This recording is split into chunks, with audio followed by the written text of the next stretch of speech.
Hi, my name is Takif Hakimi bin Rosli. You can call me Takif, and I'm from Business Management course. And my student ID is 220112660. And we are from Group 6. So today, we are going to present Empowering Equality, Advancing Gender Justice for a Sustainable. So this is our group members and the table of contents. Now, let's start with the introduction. Our study focuses on gender justice. Gender justice is still a major issue globally and in Malaysia. Inequalities remain deeply rooted in cultural expectation, institutional practices, and everyday behaviors. These challenges affect both women and marginalized gender groups. Our topic is strongly connected to SDG 5, which is gender equality, and SDG 10, which is inequalities. When gender justice improves, societies become stronger, more inclusive, and more senior roles. In our country, gender gaps remain visible in labor force participation, leadership position, wages, and political representation.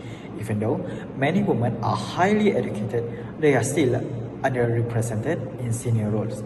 These gaps are reinforced by cultural expectations, workplace norms that favor men, limited mentorship opportunities, and the lack of visibility for marginalized genders in policy making.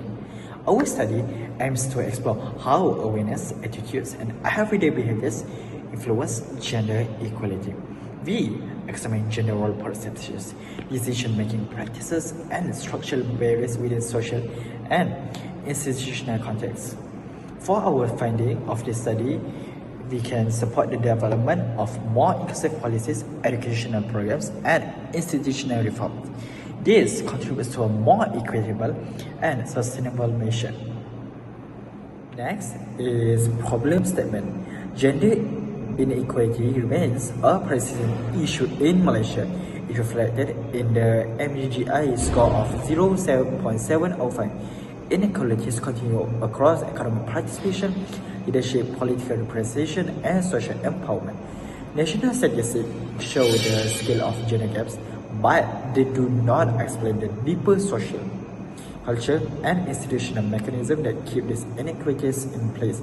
Globally and locally, gender issues are often treated as secondary in research. This weakens both theoretical understanding and the development of effective solutions.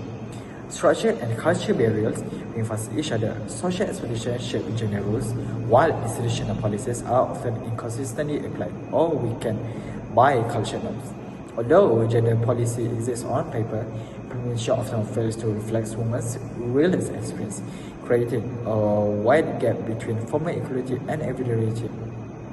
In Malaysia, despite high education attainment, women remain underrepresented in leadership and professional sectors due to institutional and social norms that limit participation. The main issue is the lack of details, context-specific understanding of how norms, attitudes, and institutional practices interact to produce and sustain gender equality. Current implementation reliability on macro-level data, which means everyday experiences and dynamics without deeper insight. Policies risk being effective or poorly equated.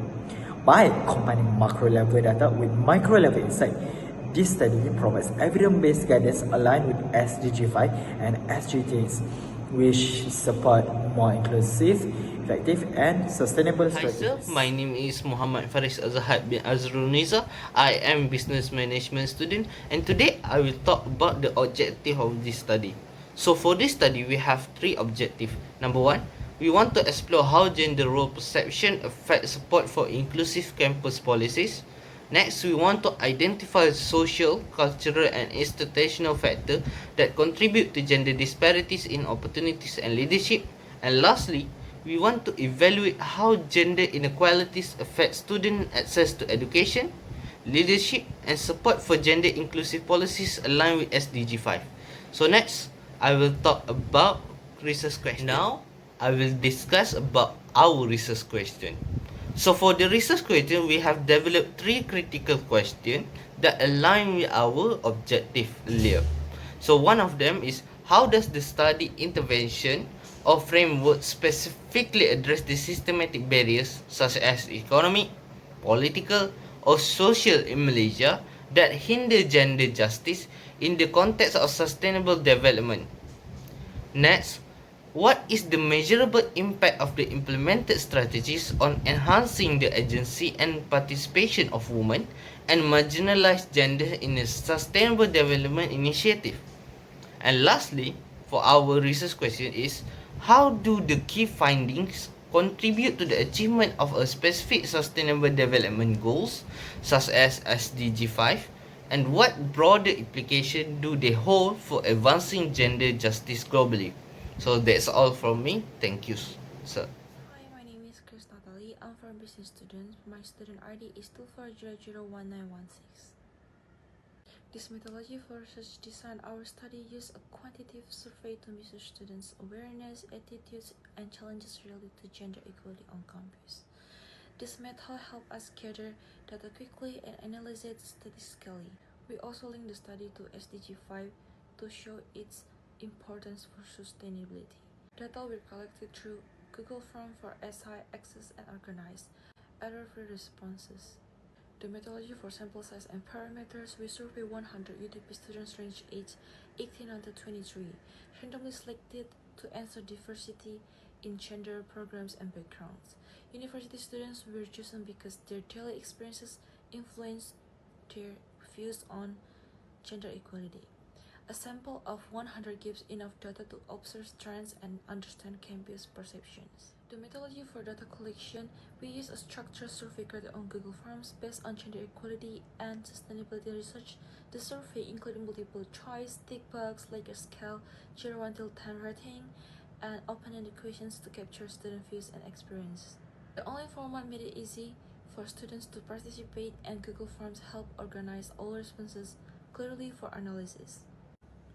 For data analysis, we use both quantitative and qualitative methods.